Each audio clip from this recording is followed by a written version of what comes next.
So my husband and I recently visited the Maryland Renaissance Festival in Crownsville, and here are all the mistakes that we made on our visit. Follow along so that you don't have to make these mistakes. You can make all new mistakes of your own. Okay, so our first mistake was that we didn't do any research before visiting. So I highly recommend visiting their website at rennfest.com to read up on what to bring, what to pay, and what to expect. Our next big mistake was really my mistake, was that I didn't bring my ID, which is required to get a wristband in order to purchase alcohol. Fortunately, they took pity on my old age and accepted a picture of my ID instead, but just don't do what I did and bring your ID. The other things we should have brought but didn't were our water bottles and a backpack. It was a very hot and humid Maryland day, and there was a water bottle filling station at the first aid station near the maze, so we should have been prepared for that. It would have saved us some money. Also, the vendors don't have bags to give out, so we should have brought a backpack to carry our purchases, which were some awesome leather mugs, but we didn't bring a backpack.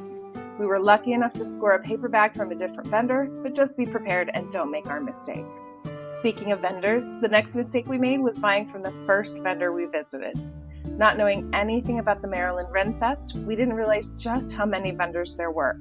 Now, we absolutely love our leather mugs, but there were some ceramic mugs that my husband really liked, but you only need so many Renn Fest mugs, right? Another big mistake we made was not bringing cash. The vendors selling items seemed to all take cards, but the food, beverages, and the extra events all required cash. Fortunately for us again, there was an ATM, but we did have to wait in a long line, so it seems like we weren't the only ones who made that mistake. About those extra events, the maze was really cool and 100% worth the $5 per person to enter. But as we mentioned, we hadn't read that there were any extra costs for many of the things to do.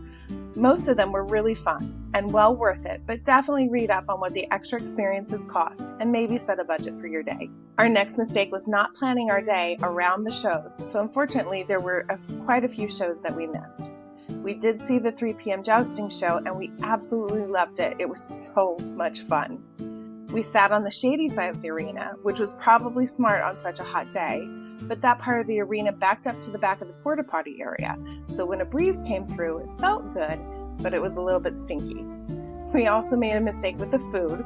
We saw someone eating these hot chips, which looked incredible, and we ordered them from a food vendor. They were on their menu, but what was served were waffle fries, which is not what we were expecting. They said they had to change their menu this year, which of course is understandable, but if you want the hot chips, just be sure to ask if that's what they're actually going to be serving. And the last mistake was an almost mistake, but we got lucky again. Since we didn't really read the schedule or plan out what we wanted to see, we almost missed the juggler in the secret show. But we ran into some friends and they told us where to go and what to watch, so we ended our day watching Paolo Garbanzo do his juggling act at the Royal Fox Theater. And then right after that, Paolo joined Jacques the Whipper and a knife thrower whose name I didn't catch. They did the secret show, which was an unrehearsed comedy show, and it's definitely worth seeing. It was a lot of fun. Sadly, we didn't see any of the plays or street shows. Honestly, there's just so much to see and do that I don't think you could do it all in one day. All in all, we had such a great time at the Maryland Renaissance Festival, and we'll definitely be going back. But next time, we'll go with cash, a backpack, and a plan. I'd love to hear some of your best tips for your visits to the Maryland Renn Fest. Leave me a comment and follow for more Maryland adventures.